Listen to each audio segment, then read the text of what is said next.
दोस्तों 21 साल में आईएएस अधिकारी बनना हम सभी का ख्वाब होता है, क्योंकि वो सभी इतिहास लिखते हैं जो कम उम्र में सिविल सेवा को क्रैक करते हैं।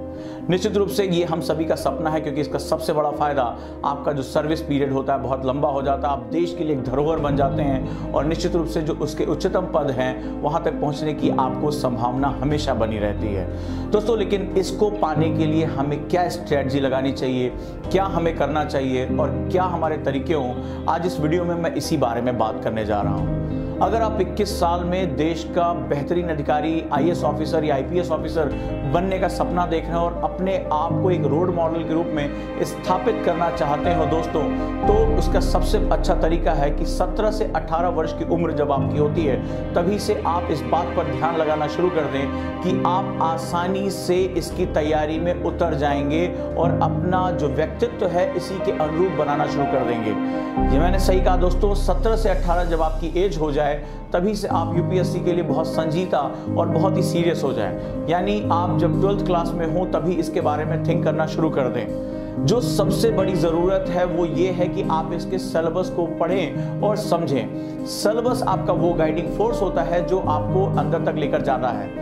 दूसरा जो सबसे बड़ा रीज़न है कि आप अपने देश की समस्याओं के साथ, जो देश की चुनौतियां हैं, जो देश के संघर्ष हैं, उनके प्रति एक लगाव स्थापित करें, यानी जो चैलेंजेस हैं, जो हमारे सेगमेंट्स हैं, उनके साथ जुड़िए कि हमारे पास क्या क्या चीज़ें हैं। आप सिर्फ किताबों पर निर्भर ना रह के, आप किसी व्यक्ति पर निर्भर ना रह के अपनी सोच का एक विकास करिए, और इसके लिए सबसे अच्छा तरीका है न्यूज़पेपर अटैचमेंट। जी हाँ, इसका कोई सिलेबस नहीं कि मैं न्यूज़पेपर क्या पढ़ूं या क्यों पढ़ूं। जब आप 17 साल के होते हैं या 18 साल के होते हैं तो सिर्फ आपको उसको पढ़ना है। जो भी चीज़ें जो देश से जुड़ी हुई हैं, चाहे वो उसकी पॉलिटी हो, चाहे इकोनॉमी हो, चाहे राष्ट्र में होने वाली कोई भी महत्वपूर्ण मुद्दे हैं, उनको आप एक ज़रूर अच्छे तरीके से आप इनपुट दीजिए।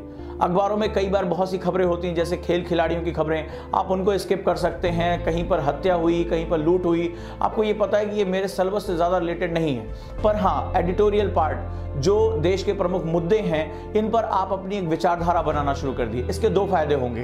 पहला फायदा, आपको जो भी करंट में चल रहा है वो आपको इसकी जानकारी होगी। दूसरा, देश के सम्मुख जो भी चुनौतियां हैं, जो भी मुद्दे हैं, उन पे आपका एक लगाव होना शुरू हो जाएगा। तीसरा जो सबसे बड़ा इनपुट है वो ये है कि आप बेसिक बुक्स के साथ, जैसे एनसीईआरटी हो गया, ये एनआईओएस की बुक्स हो गई, इनके साथ अपना एक अटैचमेंट बढ़ाना शुरू कर दीजिए और यहाँ से मुझे कैसे करना है, क्या करना है, ये आप जो है वो धीरे धीरे करना शुरू कर दीजिए। 12वीं क्लास के बाद आप जब ग्रेजुएशन में जाते हैं तो अपने लिए 3 से 4 घंटे फिक्स कर लीजिए पढ़ाई के लिए कि मेरा सिविल सर्विसेज को इसको देना ही देना है और मुझे इसके साथ जाना ही जाना है। इस पढ़ाई में जो सबसे बड़ा आवर होना चाहिए वो आपका न्यूज़पेपर रीडिंग होनी चाहिए। साथ ही साथ आपको बोलने, नोट्स बनाने और उनको याद करने की तकनीक भी आपको पता होनी चाहिए। तो जो बेसिक बुक के साथ आप चलते रहेंगे तो धीरे धीरे आपकी पर्सनालिटी डेवलप होती चली जाएगी और 21वें साल आते आते आप कोशिश करिए कि जब आप 19 साल के हों या 20 साल के हों तभी से जो आप इसकी एक सघन प्रक्रिया में उतर जाइए, यानी इसको पढ़ना शुरू कर दीजिए। जैसे आप किसी इंस्टीट्यूट के साथ जुड़ सकते हैं, ऑनलाइन कोर्सेज के साथ जुड़ सकते हैं, अपने कॉलेज के टीचर की हेल्प ले सकते हैं, या अगर आपके घर में कोई सिविल सेवक हो उसकी भी आप मदद ले सकते हैं, जिससे आपको एक रास्ता मिलता रहे कि मैं कैसी पढ़ाई कर रहा हूँ, मेरा आंसर राइटिंग कैसा है, मुझे क्या क्या चीज़ें करनी है। इसके साथ साथ जो अगली महत्वपूर्ण चीज़ है वो लगातार योग, एक्सरसाइज और ध्यान के माध्यम से अपने दिमाग को कंडीशन करके रखिए, क्योंकि इस समय आपको कॉलेज का प्रेशर और आपके यूपीएससी का प्रेशर दोनों रहेगा और इस प्रेशर को अगर झेलने में सबसे ज़्यादा कोई आपकी मदद कर सकता है तो वो आप स्वयं हैं। अपने आप को मोटिवेट रखिए, अपने एम को अपने सामने रखिए और ये सोचिए कि 21 साल में आईएएस बनकर या बहुत ही कम उम्र में आईएएस बनकर मैं राष्ट्र की कितनी सेवा कर सकता हूँ, राष्ट्र के लिए कितना जो है वो बेहतरीन काम कर सकता हूँ और आने वाली पीढ़ियाँ मुझे मेरे काम के लिए याद रखेंगी। दोस्तों, जब ये ध्येय होगा तो आपके अंदर एक जुनून पैदा होगा और ये जुनून आपको कठिन से कठिन दबाव में भी बेहतरीन से बेहतरीन परफॉर्मेंस करने के लिए प्रेरित करेगा। आज की ये तकलीफ कल को आपको नेशन का हीरो बना सकती है, लोगों की प्रेरणा बना सकती है। लोग आपके इंटरव्यू के लिए परेशान रहेंगे, लोग आपकी फोटो को अपनी डीपी पे लगाएंगे और आप कई लोगों के लिए प्रेरणा स्रोत होंगे। हमेशा इस तस्वीर को अपनी आंखों के सामने रखिए कि लोग आपके पीछे भाग रहे हैं, लोग आपकी जो है जय जयकार कर रहे हैं। साथ ही साथ आप अपने राष्ट्र के लिए बहुत कुछ कर सकते हैं, उसकी समस्याओं को सुलझा सकते हैं, आगे जा सकते हैं। दोस्तों, ये एक बहुत महत्वपूर्ण पड़ाव है। अगर आप इन चीज़ों को फॉलो करते हैं तो निश्चित रूप से आपको आगे बढ़ने से कोई रोक नहीं सकता। जुड़े रहिए, और भी अगर आपको कोई सुझाव चाहिए तो कमेंट बॉक्स में आप प्रश्न पूछ सकते हैं।